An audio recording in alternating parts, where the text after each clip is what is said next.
Assalamualaikum warahmatullahi wabarakatuh. Perkenalkan, nama saya Ade Muhammad Fauzi dengan NPM 1831127006500075. Kali ini saya akan menjelaskan dari mata kuliah Enterprise Research Planning. Yang pertama, tentang Transaction Processing System dari sebuah jurnal pengaruh Transaction Processing System aplikasi Android Book Keeper Accounting terhadap Decision Support System pada UMKM di Kota Pontianak. Transaction Processing System adalah sebuah sistem yang berinteraksi langsung dengan sumber data di mana untuk bertujuan melakukan sebuah pengolahan transaksi, di mana data-data transaksi ini untuk mendukung sebuah transaksi sehari-hari dari suatu perusahaan tersebut. Menurut O'Brien, tugas utama dari Transaction Processing System adalah mengumpulkan dan melakukan persiapkan data untuk keperluan sebuah sistem informasi yang lain dalam suatu organisasi maupun perusahaan. Lalu ada juga beberapa tahapan atau teknik dalam melakukan pengolahan data. Dan ini menurut Ranier et al. Ada 4 tekniknya. Yang pertama ada batch processing. Di sini mana batch processing adalah sebuah teknik pengolahan data yang dari data tersebut diperoleh dari sumber data yang biasanya dikumpulkan terlebih dahulu menjadi satu. Lalu setelah terkumpul semua, maka dilakukan sebuah proses pada waktu-waktu tertentu. Lalu yang kedua ada online processing, di mana data yang diperoleh dari sumber data tersebut langsung diproses pada saat diterima, yang mungkin akan terjadinya sebuah antrian-antrian untuk menunggu sebuah giliran melakukan sebuah processing data. Yang ketiga ada real-time processing, di mana di sini saat kita mendapatkan sebuah data tersebut tidak boleh ditunda, jadi nggak boleh masuk antrian. Jadi saat data tersebut diterima, langsung kita lakukan sebuah processing saat itu juga. Lalu yang keempat ada inline processing. Inline processing juga disebut sebagai hybrid processing, karena di sini melakukan sebuah kombinasi antara batch processing dengan online processing.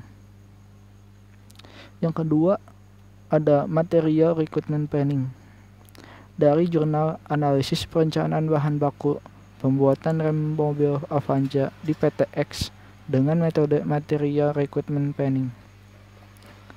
Material recruitment planning paradigma biasanya digunakan pada sebuah perusahaan level planning untuk perusahaan yang dikategorikan sebagai sebuah perusahaan made to stock.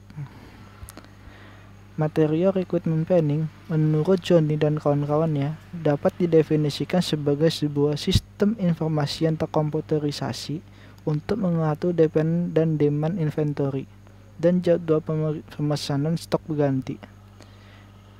Material recruitment planning secara umum adalah menerima komponen yang tepat dengan jumlah yang tepat dan di saat yang tepat. Di sini ada beberapa input dalam melakukan material recruitment planning. Terdapat 2 inputan data dasar. Yang pertama berupa jadwal induk produksi yang merupakan sebuah ringkasan schedule produk produksi. Jadi untuk periode mendatang yang dirancang berdasarkan pesanan pelanggan atau peramalan permintaan. Jadi kita melakukan input produksi terlebih dahulu.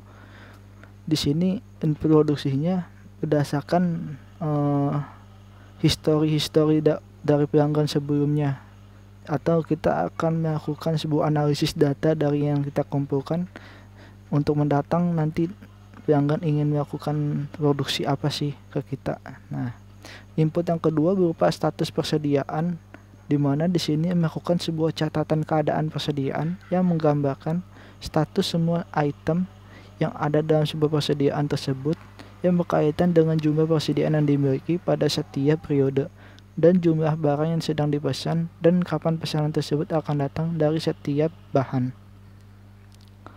Setelah input, kita masuk ke proses material recruitment planning.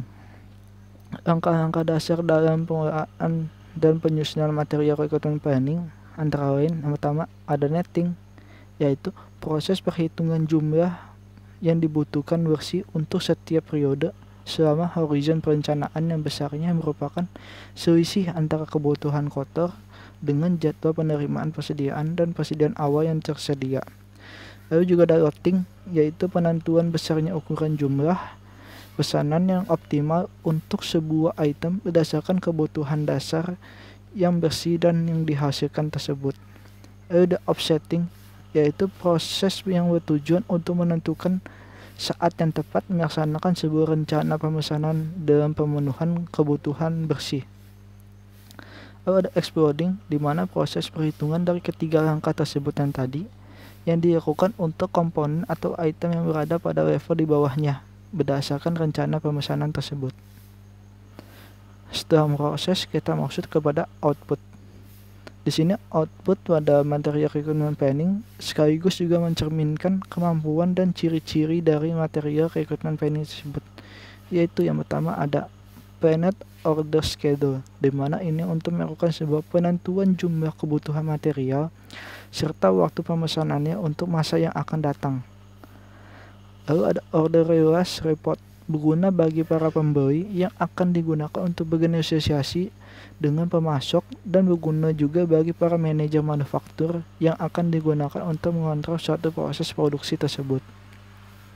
Lalu ada change to planning orders, di mana untuk mereversikan pembatalan pemesanan dan pengurangan pesanan dan pengubahan jumlah pemesanan tersebut. Lalu ada juga yang terakhir performance report, yaitu suatu tampilan yang menunjukkan sejauh mana sih sistem kita bekerja dan kaitannya dengan kekosongan stok dan ukuran yang lainnya. Lalu materi yang ketiga ada sistem informasi area fungsional. Pengertian dari sistem informasi area fungsional adalah sebuah sistem informasi yang bertujuan untuk mendukung kegiatan sehari-hari dari setiap area fungsional yang berada dalam suatu perusahaan. Jadi di sini sistem informasi area fungsional adalah suatu sistem informasi yang membagi-bagi informasi-informasi tersebut menurut area pekerjaan mereka.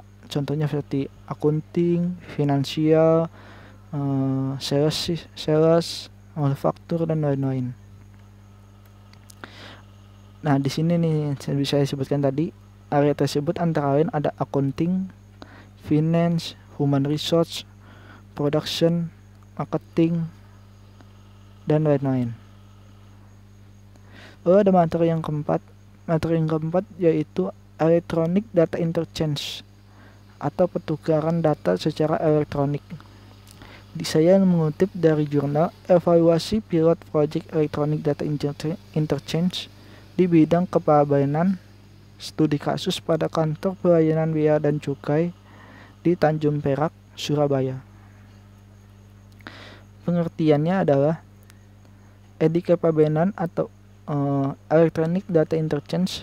Kepabeanan adalah suatu sistem pertukaran dokumen elektronik yang dikembangkan oleh Direktorat Jenderal Bea dan Cukai untuk menyampaikan dokumen pabean secara elektronik memanfaatkan jaringan dari electronic data interchange tersebut.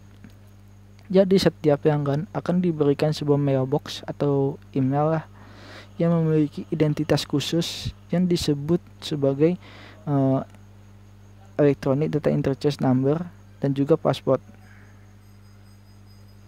yang berfungsi sebagai identitas atau alamat jaringan serta menjamin keamanan transaksi dokumen tersebut.